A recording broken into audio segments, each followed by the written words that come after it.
Yes, kaze kandi bakunzi ba Pam Channel TV mu kindi kiganiro cacu Smart Mind. Nkuko dukunze kubivuga, ufise Smart Mind kugera kure birashoboka. Kandi ivyo ni mu bisata byose. Mu kindi kiganiro aho twakiriye ubundi mutumire, akaba ari umutumire afise icyo ariko aramarira abarundi na cyane cyane bari mu mwuga w'umuziki hano muri kino gihe. Ni tugize amahoro Innocent Fabrice, benshi bazi ku izina rya Bebe Life. No muvuga nk'umwe mu bayobozi ba label canke label nkuko bakunze kubivuga, yitwa Kuza Muzika. Reka tumwakire wenyene abyivugire kubijanye na Kuza Muzika hamwe n'ivyo byatumwe tumurondera no munsi mbaze kutuyagira.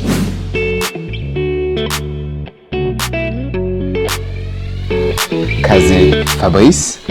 Yego murakoze cyane. Imbere yo kubandanya nashaka kumuruhusha kwizina no koresha muri kino kiganiro Bebe Life cyangwa Fabrice. Bashaka koresha Bebe Life kuko nige zina abantu banze ko cyane. Urakoze. Bebe Life uri umwe mu bayoboye cyangwa mu barongozi ba Kuza Muzika. Kuza Muzika ni iki ku batayizi?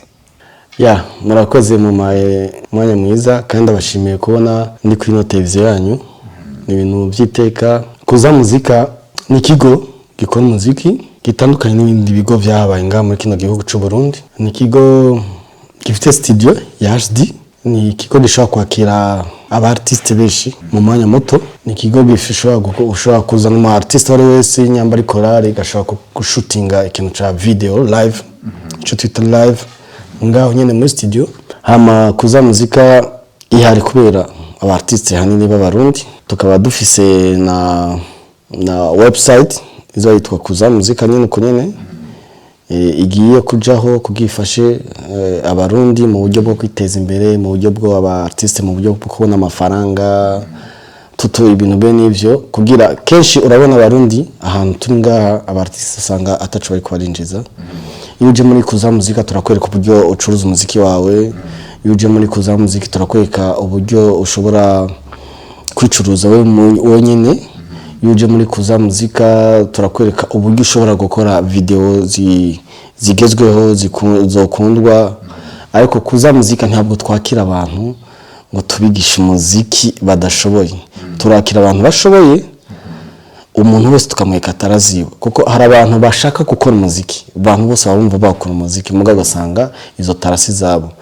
Ico gihe rero turakwakira, tukakubona ukuntu umeze, tukumviza ingufu zawe, tukumviza ushoboye, tukumviza utashoboye, tukakorienta inzira ucamo. Amadetail menshi yo kugira ushobora kubona kwa kundi ushobora gucuruza umuziki wawe, haba muri social media, haba mu buryo ushobora kugurisha indirimbo zawe ku ma platform atandukanye yose yo kwisi, haba uburyo ushobora gutegura ibiteramo vyawe. Ibintu byose turabikwigisha. Umva ni Kuza gato karakura, ka gato gakura turagutora tukiri muto, tukakwereka muri wa mugani gato karakura, tukakwereka uburyo ushobora gukoramo umuziki. Mugakuza ujya muziki. Tugakuza ujya muziki. Uravye rero izina Kuza Muzika, uravye waja mu Kiswahili usanga gito kunyene ni gukuza. Niba ni gukuza, turakuza ikintu cyose turagikuza, zatara za tukazera hasi tugakuza, hama ugashobora gukora ibintu by'amateka. Arabaca bibaza ati mbe uno munsi mu mazige kingana gute nabaye ba artiste cyangwa baririmbyi maze gukorana muri kino gihe? Muri kino gihe bivanye na project iko turakorera ko hari abaririmbyi benshi turiko turakorana nabo muga tutarashobora kuba twabavuga ati ngo bamaze gusohoka, kuko benshi n'abaririmbyi bari basanzwe baririmba. Mugabo turiko twakorera ya carte nziza y'umuziki.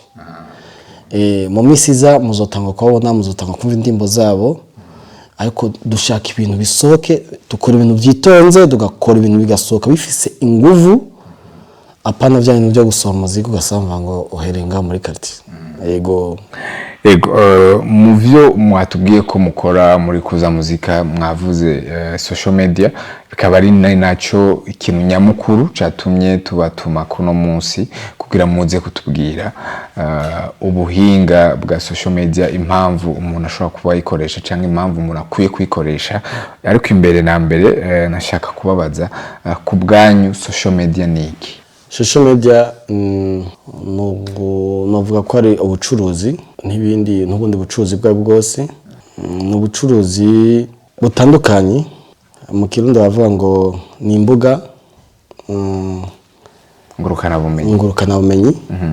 Uvuze ngurukana bumenyi abari mu bintu byinshi icyo jambo rifise ikintu kinini gisigura. Rero kuri jewe ku bwanje social media mbona yuko arico kintu cyose gishobora guca kuri internet. Sinzi ko bizi yuko umuntu wese akoresha Android akoresha Gmail, umuntu wese akoresha Android afise YouTube. Abantu benshi ntavyo bazi, ariko umuntu wese akoresha Android burya afite YouTube. Tugarutse gatoyi mu bibazo izo social media uvuga ko abarundi tuzungukira ko nkuko vyari bikwiye.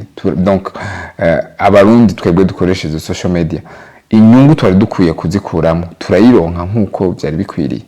Ndacafise ibibazo byinshi kubera umenga niyo dugitunga Android muri make.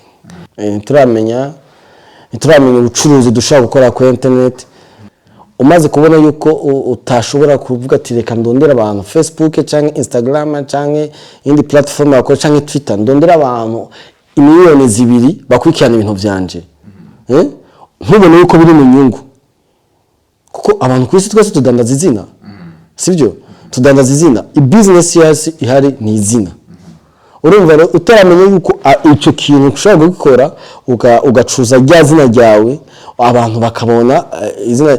Par exemple dufate banki yari yose, iyo banki basanga ifise abantu ngamo je ndashobora kwinjira muri Bujumbura ndi umuntu mushasha, mo basanga shaka ahantu cisha amafaranga yanje, mo basanga iyo banki nta bantu bayizi kuri social media, niko navuga sibyo, barenga ibihumbi 8 ugasanga izwi n'abantu baca ngaho nyene. Uriko yatahura aho onye baba ariko barahomba. Ariko nje nyamba Zambia, nyamba Algeria, nyamba Senegal, ntabana bagiye kuri social media ntabona hariyo banki iri mu Burundi tukuno par exemple. Ngiye mu Burundi nzorondeye banki kuko ndabona ifise abantu benshi bayikwikirana. Icambenzo nishise mu Burundi zontegeza kucanca kurondera banki nacisha ko amafaranga anje kuko ndabona ifise abantu benshi bayikwikirana. Rero gucuruza ubwa mbere ni izina. Twese twirukira amazina. Umaze kuronka izina ugira amafaranga.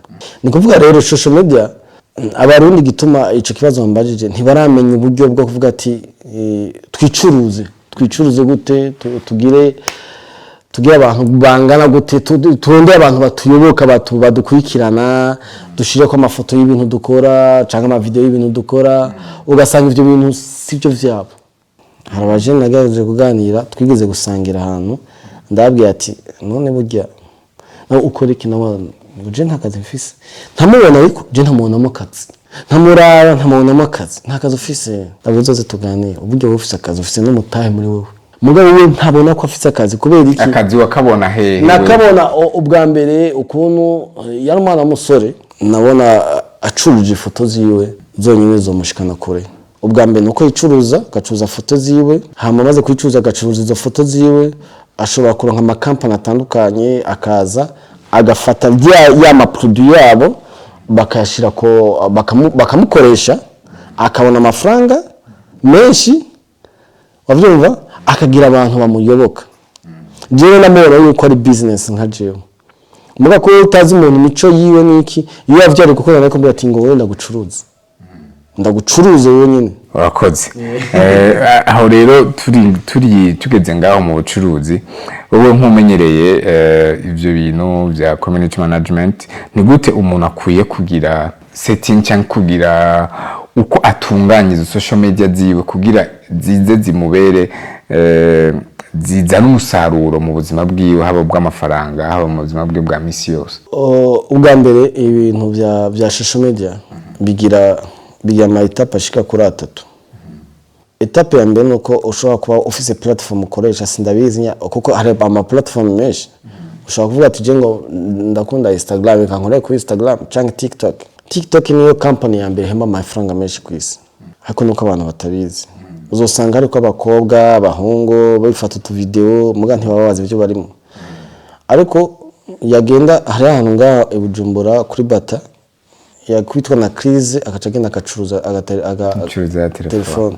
Telefone mu bitanga itanganye na code, itanganye na TikTok, itanganye na Instagram, itanganye na YouTube, ntazi ibyo ari byo umva ni kumenya ntazi ibyo ari byo. Muga ukacumva mahura ngo TikTok yanje ngo naribagiye code yaracurujije acuruza na business yiwe kandi iyo business yiwe ntibigeze bamwishura.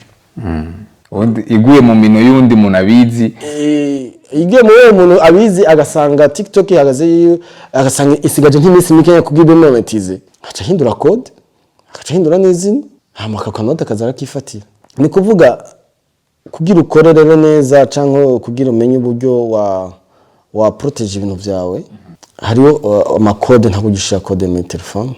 Iyo code maze kuyishiramo urashobora gufata ibintu byawe ukavyesta muri Gmail yawe canke ugakoresha andi ma password atandukanye kugira ico kintu n'ubwo hoza umuntu ku machine yawe canke ku telefone yawe adashobora kwinjiramo.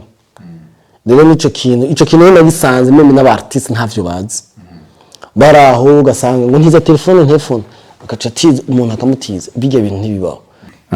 Reka tuje ku mbuga imwe kugira bigire inzira nk'ubu ratubwiye kujyana TikTok hama Instagram, Facebook yoyo umuntu w'umucuruzi cyangwa umuntu w'umu-artiste cyangwa undi muntu wese agomba kuzikoresha zikoresha neza gute? Ubwa mbere maze kumenya uko ni protege ico ni cyambere nakivuze ko niyo etape ya mbere aho abari bon duhereye kuri YouTube igusaba yuko ufite abantu bakuyoboka ababone 1000 ikabifise yuko ufise abantu amasaha abantu baravye ivyo bintu byawe amasaha ashika 4000. Ivyo rero mu kubishika iyo umaze kubikwiza hari utundi tuntu tuzi nyuma tugufasha kugira ushobore kuronka ijya monetization ariko muri makinga wo kwijije ibintu bisabwa na YouTube. Hama muri ico gihe umaze kubikwiza hacasigara akazi ko mu ruganda rwa YouTube bakara yuko atakintu ca copyright wakoze canke ibindi bintu. Copyright ni kuvuga ama video washize ko yabandi bantu atara yawe canke ama sound abari muri ama video atara yawe. Ivyo bintu rero YouTube ntivyemera. Umuntu wese acuruza ivyiwe. Ivyo bamaze kubona ko atakibazo barahise bakaguha monetization. Hama ugatangura gufata akanoti kawe. Aho ni ku ruhande rwa YouTube. Ni ku ruhande rwa YouTube. Facebook ni cyo kimwe na Instagram. Burya Facebook na Instagram abantu nuko batabizi ni bisa nko ari na company imwe. Facebook na Instagram isa yuko biba verify. Sinzi abantu bazobona hari akantu kacakajako kagiye kamaze kuja ko rero hari gafaranga kagenda karinja bivanye n'ukuntu abantu bayikora gukwikirana. Nivyo ndabikora mugabo bisaba amafaranga menshi. Yego byunguriki ku muntu aronse ijya verification. Ico vyungura n'amafaranga. Twese tiko twirukanga kubera amafaranga. Ico vyungura n'amafaranga washobora kuba warahangayise warakoze warifotoje waragize iki ibintu byose umva ama video yarafashe ugashira ko mugabo ntiyagikina kimwe kungukira atari kuburi ko ushira ko twataki ariko bimaze ko njya verify utangura hariyo konti yawe y'amadolari cyangwa amayero baca bahuza uyifise baca bahuza n'ijya konti. Ni kuvuga buri 25 hari amafaranga zarajako. Wakoze cyane hazoja ko menshi, wakoze buke hazoja ko make. Yego nuko mbe n'umuntu wari we wese ashobora kuba verifier kuri Facebook no kuri Instagram canke hariho ibi Twitter ba influencers canke umuntu wese aremewe kuba verify. Umuntu wese wari wese aremeye bisa yuko akora gusa. Kuba verify nawe ni gukora ukatwereka ibintu ukatwereka amafoto ukatwereka ama video yawe nta kindi bisaba. Tugarutse gatoyi kuri partnership y'ibihugu canke y'igihugu n'izo mbuga. Hari abavuga ko bigoye cyane kungukira kuri izo mbuga mu gihe igihugu ubayemwo kidafise partnership n'izo entreprise zirongoye izo mbuga. Nta gihugu na kimwe kitemera yuko umuntu akoresha platform cyangwa akoresha social media yose. Gusa ikintu abantu bategeza kumenya batanazi iyo ugiye kugira ikintu bita monetization hari ikintu bita code bakwaka. Iyo code bakwaka na nijya boîte postale ni kugira nyambari YouTube nyambarinde ize kubona icerekezo c'amafaranga yagiye ariko nto ngaha mu Burundi nto muri no mwanya byaroroshe tushimira na president wacu yaravyoroheje kandi turamukengurukiye ubunye amafaranga ava hanze uyakiruko nyene ni kuvuga nyamba mu Amerika yahora yakira $3 no mu Burundi yakira $3 hama nabivuze ni ya code bashirako kuvuga ngo hariho ngo YouTube ngo muye mu Burundi ngo ntishura ntibazose kubabesha ntabwo bibaho zirishura gusa ugasanga bafite bafite ama YouTube mugabo ugasanga ugiye kuyaraba ugasanga umuririmbyi cyangwa company kanaka yarakoze mwige ntibaho ni kuvuga ngo uburyo iri installe ndani hari ibintu dakwije kujya uri kuriya uri kurugurura ari ama etape bagenda barakubwira tuzuza ugiye muri rya permit ya yiwe hari ibintu abakeneye kuba yari yategereje kuzuza mugabo ugasanga we yarajuje kandi ugasanga arabwa n'abantu benshi mugabo ntibaho ugiye muri system za Google mu byo zikontrola ntarimwe wakabona ashaka ko kintu biravye muga ntarimwe urakoze ko naga claim day uhaye abantu benshi bariko barabakurikirana kandi muri kino gihe abantu benshi ugwaruka cyane cyane urahurumbiye gukoresha izo mbuga umva rero no kwitwararika buri gihe iyo bariko barazugurura kuraba neza ko bakwije ibisabwa byose hama ariko ngaho mu bisabwa byose bashobora kuvuga ati n'imiburiburi ibintu udashobora kwirengagiza kuzuza nibihe kugira umuntu uno munsi ariko aradukurikirana ashobora kwaduka ubunyene ariko araraba akavuga ati reka ndayugurure avuga ati ibintu nyamukuru nakwiye muri zirya settings nakwiye kwirengagiza nibihe yo ugure YouTube ukama kwesara yaba mu machine yawe cyangwa muri iki ikagushikana igusaba ikintu bitaro recover ni mu gihe ushobora kwibara password cyangwa mu gihe bashobora kwikwiba bagaca gusaba kajya ka recover ushobora gushiraho recover ushobora gushira numero ya telefone apana iwawe bawashyizeho ushobora gushira y'umugenzi wawe cyangwa ya madamu wawe cyangwa y'umwana wawe ntacu bitwaye cyangwa ugashiraho Gmail y'undi muntu cyangwa yindi yawe iri privé nico gihe ugeze kuri etape ni kuvuga yuko iyo YouTube yawe iba iri install neza iyo niyo etape uvuga ati uyishitse umaze kugashikako nyamba utaragashikako ako kantu ngugakore iyo YouTube yawe fatanze niragira hari ama etape utakoze urakoze cyane Bebe Life kuri zino detail ukura duhaniye baza ko ziko zirafasha abantu benshi bari ko barakorera kuri zimbuga muri kino gihe kugira turangize kino kiganiro kibazo cyanyuma kubgawe wibaza ko habuze iki kugira uno munsi abari ku mbuga Facebook, YouTube, Instagram, TikTok n'izindi niki kibuze kugira bazikoreshe neza hamabunguke abarundi benshi bari kuri social media sino benshi bariko mugabo za Instagram bariko za Facebook bariko za hano hose bariko kandi washima abarundi n'abantu bambere baraba je bamaze kubona abarundi bararaba cyane mugabo ukwakuraba ntibaramenya ko bijya biri mu business ubwa mbere kujya kuraba vy'abandi bariko binjiza abandi byari ko biryoshe bariko bakwikirana vy'abarundi bo ngaha nyene kugira binjiza abarundi bateze imbere igihugu cabo turabe byo ngaha kwanza dukemure kino kibazo dufise ngaha ko kuraba byo ngaha ugira kuraba ivyuzo bikora mwinjiriza hama wo kubiraba nawe kuresha za mbuga zose zihari ku internet nyambo ushaka kumenya uburyo zinjiza amafaranga uburyo wavyitwaramo turahari washaka kuturondera ukadushikira ukadutelefona turakwakira umwanya wose tukakwigisha bivanye na tara za office tubona tazo office zo tara tukavuga ati nawe waca ngariko bikagenda neza kugira abashobora kuvuga ati je ndashaka muvuga icyo mfasha bo kuronka gute bo gusanga he bashaka kundondera kuri WhatsApp cyangwa kuri appel sanzwe ni 65 192 644 65 192 644 ego ico ni cyo kintu ahanini telefone nicyo kintu kinini mbona abantu bandondera ko nkora 24 kandi aho uri hose ndagusanga kugira ndabumvishe tuko turategura ikiganiro twayaze gushika saa 9 z'ijoro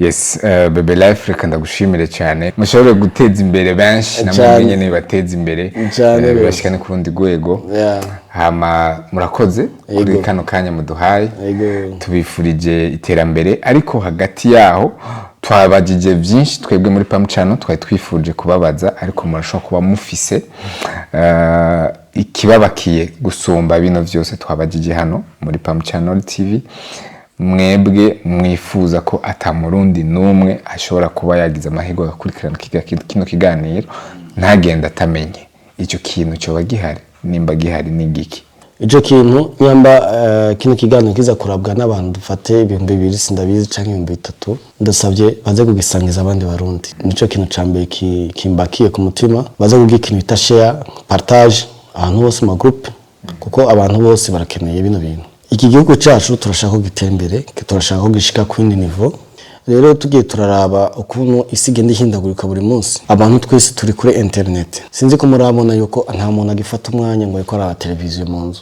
iyo urosa kanya tuja kuri WhatsApp iyo urosa kanya tuja kuri Instagram iyo urosa kanya kaja kuri YouTube usanga n'umwana mu nzu hagukina ibijo kenshi usanga umwana yajyanye mu ntebe ari ku telefone umwana muto ntumwigisha internet ariko kino gihe tugezemo usanga umwana kurusha ibintu byose ugasanga kurusha n'ama application ari muri telefone kandi uburyo bikoramo arakora ikintu ugasanga yakoze ikintu giteye ubwoba kandi akazana aga produit keza yakoze ni kuvuga rero abana aho bageze bari kwindi niveau igituma bakora bijya bintu abana ntabwo baba bafise bakora ibintu bari fier navyo kandi atavuga ngo bino bintu baza kugara telefone yanje mu basanga twebwe tuko turabintu umwana yakoze ugasanga ni ikintu gikomeye yakoze rero ubwa mbere nashaka kubwira abarundi bose aho bari hari umugani ngomba ndabacire bazoze barawubwira n'abandi ubwoba butera ubukene ni kuvuga ngo bikure mu bwoba batanguye gukoresha imbuga zitandukanye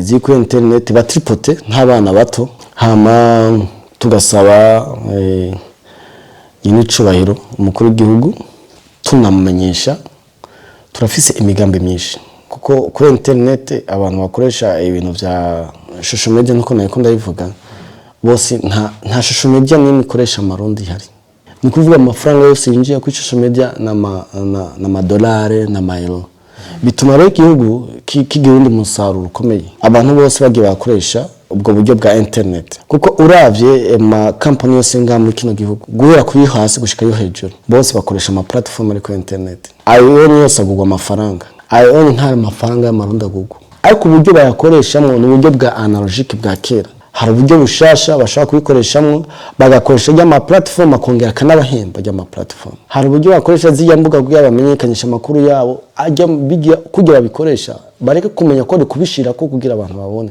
ariko babishire ko nabyo kugira bibaha amafaranga kuko internet urayikoresha kugira umenyekane wamera kumenyekana yenye nikagaruka kaguhemba kubera wayikoresheje hamana ndashimiye abarundi bose bashoje kudukwikirana namwe ndabashimiye mwashoje kuduha kino kiganiro dushimira n'abatabarundi bashobora kugira kuko ntigiza kurabwa n'abarundi gusa Imana bahezagire mukomeze guha uno mwanya w'abarundi wo gutanga ivyumviro byabo nukuri turashimye cyane murakoze cyane muri live nizera ko ubutumwa bwanyu bushitse murakoze namwe bakunze ba Channel TV gukurikirana kino kiganiro Smart Mind nizera ko ari ibintu byinshi mwatahuye muri kino kiganiro so icyo nshatse kurangiriza ko nuko imbuga zacu no munsi nibwo buzima bwacu uko ufata neza imbuga zawe bigaragaza neza n'ingene ufata neza ubuzima bwawe so duhure kandi mu ndwiza mu kindi kiganiro nk'iki nyene nabazaniye undi mutumire afise iyo Smart Mind nyene kugira gere kushika ku yindi ntambwe mugumane Channel TV murakoze cyane.